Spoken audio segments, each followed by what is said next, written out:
राम चरण प्रभु राम चरण, श्री राम चरण प्रभु राम चरण। तन मन में राम, कण कण में राम, हर क्षण में राम, जीवन में राम। तन मन में राम, कण कण में राम, हर क्षण में राम, जीवन में राम। आरंभ राम है, अंत राम है, अंतहीन है अनंत राम। राम राज्य की पहली मंगल भोर।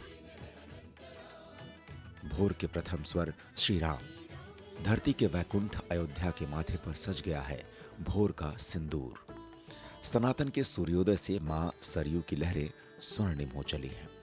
सूर्यवंश कुलभूषण रामलला के नव्य प्रासाद में विराजमान होने के दिन अयोध्या अद्भुत आभा से दमक रही है। हर मां रघुकुल नंदन के आगमन को लेकर उल्लसित है। बाल वृद्ध युवा नर नारी अवध बिहारी के श्री अयोध्या धाम में चल रहे वनवास की समाप्ति से मुदित हैं। प्रभु राम के परम भक्त आंजनेय कलयुग में त्रेतायुग जैसी शोभा देखकर मुदित हैं। अपने भवभंजक दुख भंजक तारक बोधक दीनानाथ प्रभु श्री राम के श्री चरणों का वंदन कर श्री अयोध्या धाम नई डगर पर चल पड़ी है। नमन करें इस मातृभूमि को, नमन करें आकाश को, बलिदानों की पृष्ठभूमि पर निर्मित इस इतिहास को।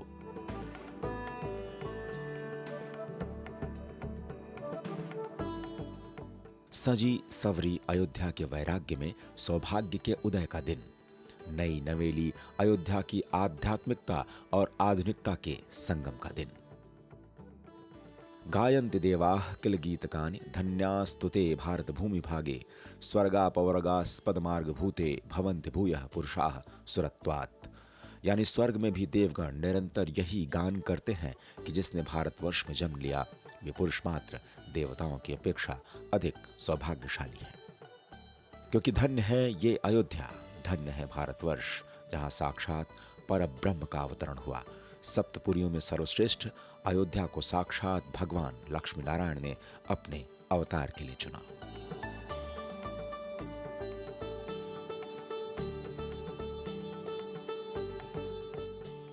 बाईस जनवरी को पूरी दुनिया ने श्री राम जन्मभूमि प्रांगण में भारत के समग्र सांस्कृतिक वैभव को देखा। भारत के सभी धर्म संप्रदाय मत पंथ का अद्भुत संगम रामनगरी में हुआ। देश भर के संत महात्मा महामंडलेश्वर, संपूर्ण भारत के हर कोने के नागरिक, आदिवासी तटवासी द्वीपवासी जनजातीय प्रतिनिधि, खेल संस्कृति विज्ञान और हर क्षेत्र में मां भारती के भाल को अपनी उपलब्धि से सजाने वाले विशिष्ट अतिथिगण विश्व के इतिहास के इस युगांतकारी श्रम के साक्षी बनने के लिए रामलला के दरबार में उपस्थित थे। सूर्यवंश कुलभूषण के बाल विग्रह की प्राण प्रतिष्ठा का अवसर और भारत की उपलब्धियों के क्षितिज पर चमकने वाले नक्षत्र सरीखे अतिथि और समूचे भारत को इसी तिथि की प्रतीक्षा थी, जब सदियों की मनोकामना पूर्ण हो, पुरखों की अधूरी शपथ पूरी हो, हुतात्माओं का बलिदान सार्थक हो। ये अविरल तप का फल है, ये राष्ट्र प्रवाह प्रबल है, ये शाश्वत है चिरजीवन मर्यादा धर्म हमारा। संपूर्ण भारत जहां मर्यादा पुरुषोत्तम श्री राम का वंदन आराधन कर अभिभूत हो रहा है, तो वहीं विश्व सत्य सनातन शाश्वत रामत्व से अभिषिक्त हो रहा है। समय की शिला पर अमिट हस्ताक्षर का समय। 22 जनवरी को जब सजा रामलला का दरबार, जब राम राज्य की दहलीज पर खड़ी अयोध्या धाम, आकाश से पुष्प वर्षा होने लगी। अवधपुरी अति रुचिर बनाई, देवन सुमन वृष्ट झरि लाई। सनातन संस्कृति के मर्यादा पुरुषोत्तम श्री राम, ब्रह्मांड के परम तत्व श्री राम, भारत के आत्म तत्व श्री राम और भारत की एकात्मता के प्रतीक श्री राम। श्री राम लला के बाल विग्रह की प्राण प्रतिष्ठा से 11 दिन पहले ही प्रधानमंत्री नरेंद्र मोदी ने वैदिक परंपराओं में विहित मान्यताओं के अनुसार जीवन यापन शुरू कर दिया था। यम नियम का पालन करते हुए 12 जनवरी से प्रधानमंत्री नरेंद्र मोदी ने 11 दिनों के विशेष अनुष्ठान में श्री राम से जुड़े अनेक पौराणिक स्थानों का भ्रमण, पूजन और अर्चन किया। 12 जनवरी को पंचवटी क्षेत्र में गोदावरी नदी के किनारे स्थित कालेराम मंदिर से प्रधानमंत्री ने विशेष अनुष्ठान का शुभारंभ किया। पंचवटी, जहां भगवान राम, माता सीता और लक्ष्मण जी ने वनवास का समय बिताया। प्रधानमंत्री ने कालाराम मंदिर में सफाई की और इसके साथ ही समूचे देश के मंदिरों और तीर्थों में स्वच्छता के महाअभियान का आह्वान किया। 16 जनवरी को प्रधानमंत्री ने आंध्र प्रदेश के पुट्टपर्थी में लेपाक्षी ग्राम स्थित वीरभद्र मंदिर में दर्शन पूजन किया। रंगनाथ रामायण के छंद, आंध्र प्रदेश की पारंपरिक छाया कठपुतली कला थोलू बोम्बालता के माध्यम से नारी अस्मिता के रक्षा के पर्याय पक्षीराज जटायु की कहानी देखी। 17 जनवरी को प्रधानमंत्री मोदी वैष्णवों के 108 अभिमान क्षेत्रों में से एक केरल के गुरुवायूर मंदिर में पूजा और दर्शन करने के लिए गए। भगवान विष्णु के कृष्णावतार को समर्पित इस मंदिर को वैष्णवों का विशेष तीर्थ स्थल माना जाता है। मंदिर में भगवान विष्णु के 10 अवतारों का वर्णन भी किया गया है। 17 जनवरी को ही प्रधानमंत्री नरेंद्र मोदी ने केरल के तिप्प्रयार में श्री रामास्वामी मंदिर में दर्शन और पूजा अर्चना की और सांस्कृतिक प्रस्तुति के कलाकारों और बटुकों को सम्मानित भी किया। 20-21 जनवरी को प्रधानमंत्री तमिलनाडु दौरे पर रहे। प्रधानमंत्री ने पहले तिरुचिरापल्ली के श्रीरंगम में श्री रंगनाथ स्वामी मंदिर में पूजा अर्चना की। वही श्री रंगनाथ स्वामी जो श्रीधाम अयोध्या के कुलदेवता हैं। इसके बाद प्रधानमंत्री नरेंद्र मोदी ने रामेश्वरम के समुद्र में डुबकी लगाई, अग्नितीर्थम में पवित्र स्नान किया और भगवान रामनाथ स्वामी मंदिर में पूजा अर्चना की। रामायण पाठ भजन संध्या में हिस्सा लिया और इस समूचे अनुष्ठान को अलौकिक आध्यात्मिकता से सराबोर कर दिया। प्रधानमंत्री के आध्यात्मिक अनुष्ठानों का अवशिष्ट पड़ाव रहा कोदंडरामस्वामी मंदिर में दर्शन और अरिचल मुनाई की यात्रा। अरिचल मुनाई यानी राम सेतु का प्रारंभिक स्थल, जहां से राम सेतु का निर्माण शुरू हुआ। युद्ध से पहले वानर सेना द्वारा सेतु निर्माण, शांतिदूत अंगद को लंका भेजना, ये ऐसे प्रयास हैं जो अनादिकाल से भारत की शांति प्रियता का बोध समूची मानवता को कराते रहे हैं। कोटि कोटि भारतीयों के तेज तप और तपश्चर्या के प्रतिफल का दिन अब आ चुका है। चिर प्रतीक्षित घड़ी अब समीप है। इतिहास का स्वर्णिम अध्याय का शुभारंभ हो चुका है। संवत 2080, पौष शुक्ल द्वादशी, मेष लग्न, अभिजित क्षण, मृगशीर्ष नक्षत्र, इंद्र योग, आनंद योग, सर्वार्थ सिद्ध योग, अमृत सिद्ध योग, पंचबाण रहित संजीवनी योग के साथ ही राजयोग, ये संयोग ही प्राण प्रतिष्ठा का योग है। और भारत, भारतीयता के ध्वजवाहक, सनातन संस्कृत के संवाहक प्रधानमंत्री नरेंद्र मोदी कोटि कोटि भारतीयों की भावनाओं को समेटे प्रभु श्री राम के दरबार में हाजिर होते हैं। विशिष्ट अतिथि, विशिष्ट योग इस संयोग को कालजयी बना रहे हैं।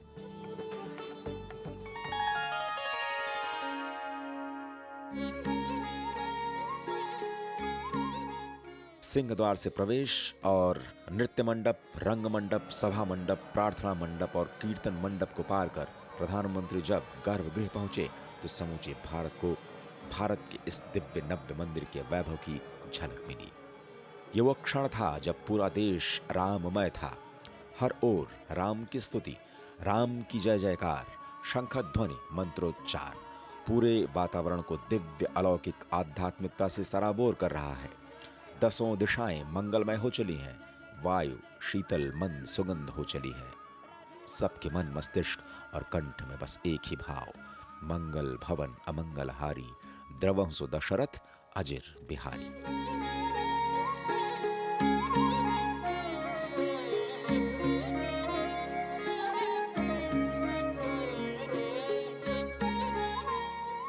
कौशल्या नंदन की एक झलक ही देखकर जो जहां था वहीं पर खड़ा रह गया, मुदित, प्रमुदित, स्तब्ध, निःशब्द।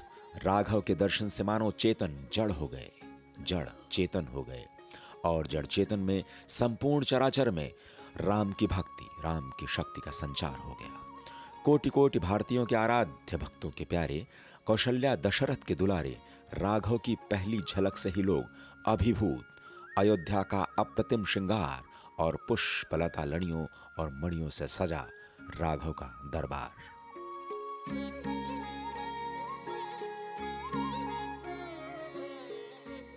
ये संकल्प की सिद्धि का दिन, ये शपथ के पूरे होने का दिन, ये सदियों की प्रतीक्षा के समाप्त होने का दिन और पुरखों की आकांक्षाएं पूरा होने का दिन।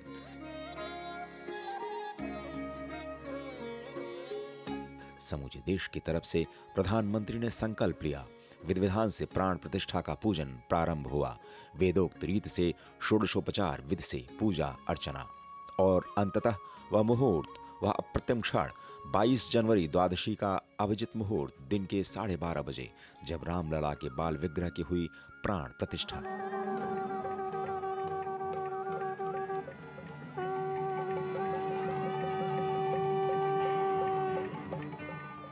साल 2020 में 19 दिसंबर को विवाह पंचमी के दिन अभिजित मुहूर्त में दामोदर गंडकी से आए शालिग्राम जी प्रतिष्ठित हुए थे और उसी अभिजित मुहूर्त में पौष शुक्ल द्वादशी के पावन कूर्मावतार के दिन राघव की प्राण प्रतिष्ठा संपन्न हुई।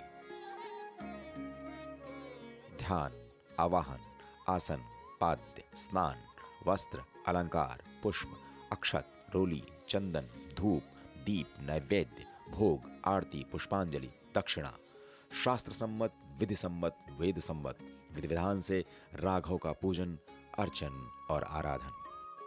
एक और गर्भगृह में प्रधानमंत्री देशवासियों की ओर से प्राण प्रतिष्ठा का साक्षी भाव से अनुष्ठान कर रहे थे, तो वहीं समूचा रामलला का परिसर, समूचा देश, संपूर्ण चराचर राममय हो गया।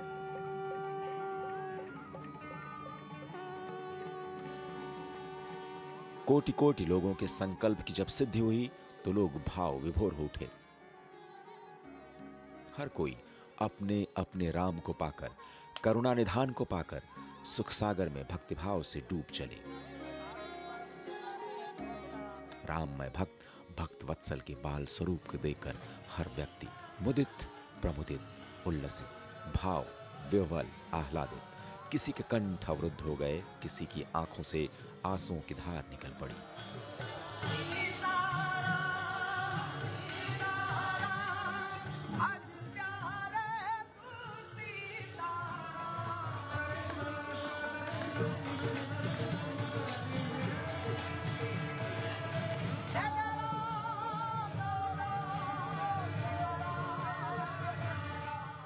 हमारे लिए ये अवसर सिर्फ विजय का नहीं, विनय का भी है।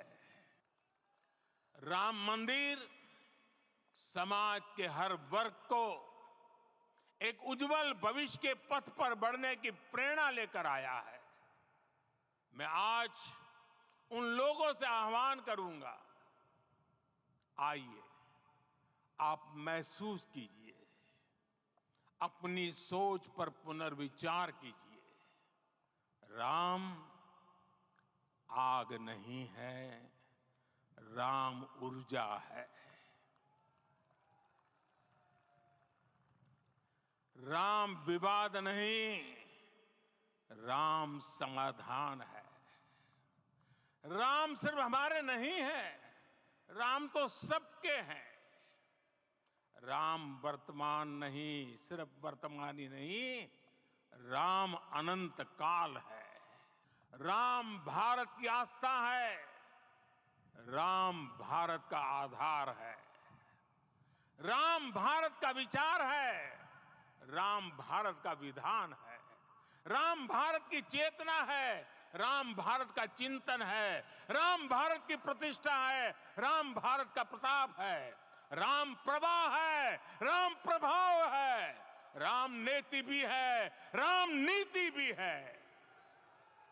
राम नित्यता भी है, राम निरंतरता भी है। राम विभु है, विशद है। राम व्यापक है, विश्व है, विश्वात्मा है। और इसलिए जब राम की प्रतिष्ठा होती है तो उसका प्रभाव वर्षों या शताब्दियों तक ही नहीं होता, उसका प्रभाव हजारों वर्षों के लिए होता है। ये भव्य राम मंदिर साक्षी बनेगा भारत के उत्कर्ष का, भारत के उदय का। ये भव्य राम मंदिर साक्षी बनेगा भव्य भारत के अभ्युदय का, विकसित भारत का। अति बड़भागी हैं भारतवासी जो इस अद्भुत दृश्य को अपनी आंखों से निहार निहार कर निहाल हुए। अतिशय बड़भागी हैं अयोध्या के वासी जो ब्रह्म स्वरूप श्रीधाम अयोध्या में सरयू मां के किनारे रहते हुए एक बार फिर से त्रेता युग के राम को अपनी आंखों से अपने दरबार में सजते देख सके। और परम बड़भागी वो हुतात्माएं हैं जो अपने अपने दिव्य लोक में दिव्य स्वरूप में प्रतिष्ठित होकर अपना चिर प्रतीक्षित स्वप्न साकार होते हुए देख रहे हैं।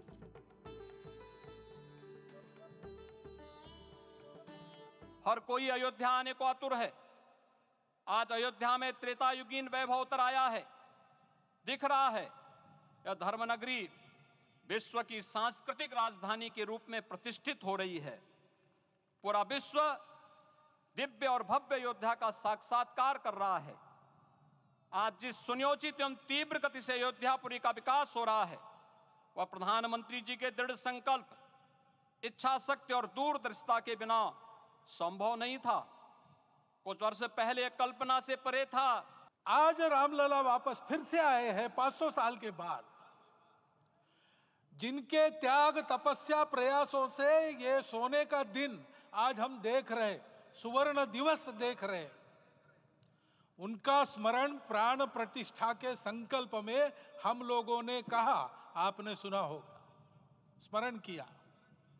उनकी तपस्या को, उनके त्याग को, उनके परिश्रम को शत बार, सहस्त्र बार, कोटि बार नमन है।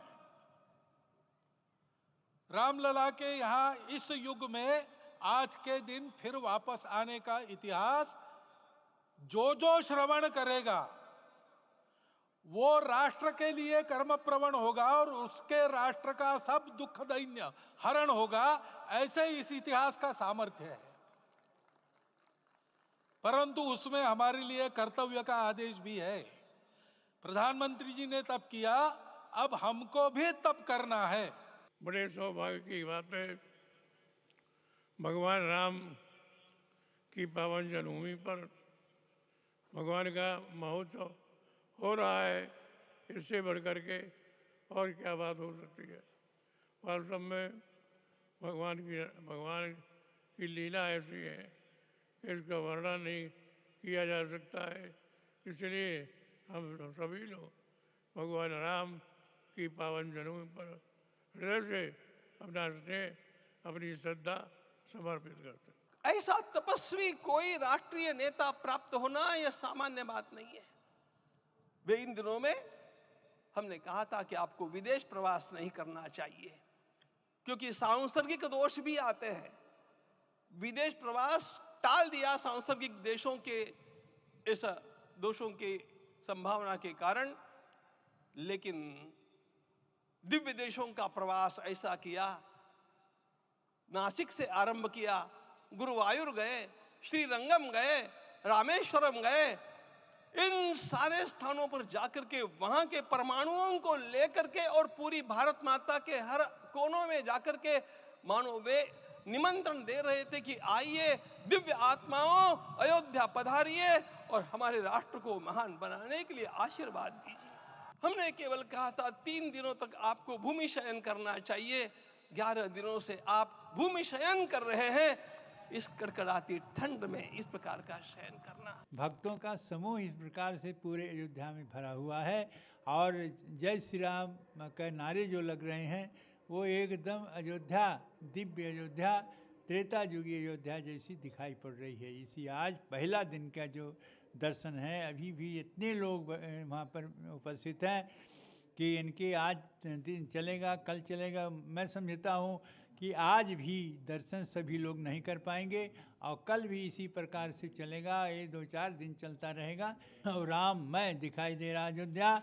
इसलिए ऐसे अयोध्या को देखने लायक है और बहुत ही दिव्य है, बहुत ही सुंदर है। मुझे गर्व इस बात का है कि रामायण के स्रोत व्यक्ति ऋष्यशृंग ऋषि भी नेपाल के थे और उन्होंने गुरु वशिष्ठ के कहने पर महाराजा दशरथ के लिए पुत्रेष्टि यज्ञ करके भगवान राम को अवतरित कराया था। और वही ऋष्यशृंग ऋषि ये महाराजा जनक के यहाँ भी जब राम और सीता का स्वयंवर हो रहा था वो स्वयं उपस्थित थे। तो इससे ये है कि नेपाल और भारत का जो हम लोग बोली चाली की भाषा में बोलते हैं रोटी बेटी का संबंध, वो गाढ़ा है। मोदी जी भगवान पशुपतिनाथ गए, जनकपुर गए, मुक्ति क्षेत्र गए, उसके बाद में भगवान बुद्ध की जन्मस्थली लुम्बिनी भी गए। इस तरह से मोदी जी का प्रयास हमेशा नेपाल और भारत के संबंध हमेशा प्रगाढ़ और सुमधुर रहें, वो प्रयासरत हैं। र का अर्थ है विष्णु, आ का अर्थ है ब्रह्मा, माँ का अर्थ है महेश्वर। ये तीनों जिसमें विराजते हैं वो है राम। और अच्युतम कुसुमम राम नारायणम। पूरी अयोध्या दुल्हन की तरह सज रही है। हर जगह फूलों की जो है वो मालाएं लग रही हैं, फूलों से डेकोरेशन हो रहा है। हर जगह यज्ञ हो, हम भी अभी राम भद्राचार्य जी के वहाँ पे जो हनुमान यज्ञ, सामूहिक यज्ञ, कई हजार पंडित जो है यज्ञ कर रहे हैं, वो उसमें हिस्सा लिया। भजन कीर्तन हर जगह चल रहा है, तो सब राममयी हो गए हैं और एक तरह से एक ऐसा लगता है जैसे देवलोक में पहुंच गए हैं। feel I'm the luckiest person in the earth, and also the blessings of my ancestors and family members, and also blessings of Ram Lalla. It is really, sometimes I feel like I'm in a dream world.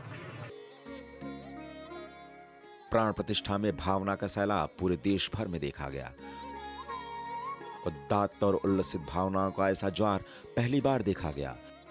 कल्पनातीत सपने के साकार होने से संपूर्ण चराचर और दिग्दिगंत राममय हो गया। ये एक नए युग का प्रवर्तन था। राम राज्य की संकल्पना को साकार करने के संकल्प का दिन था।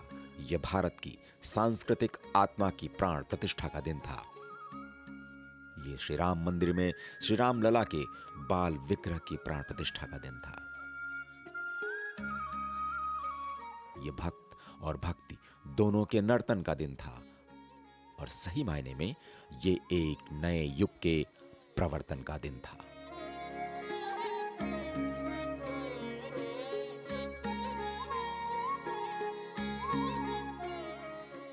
श्री राम लला है राम लला, श्री राम लला है राम लला, श्री राम लला है राम लला, श्री राम लला है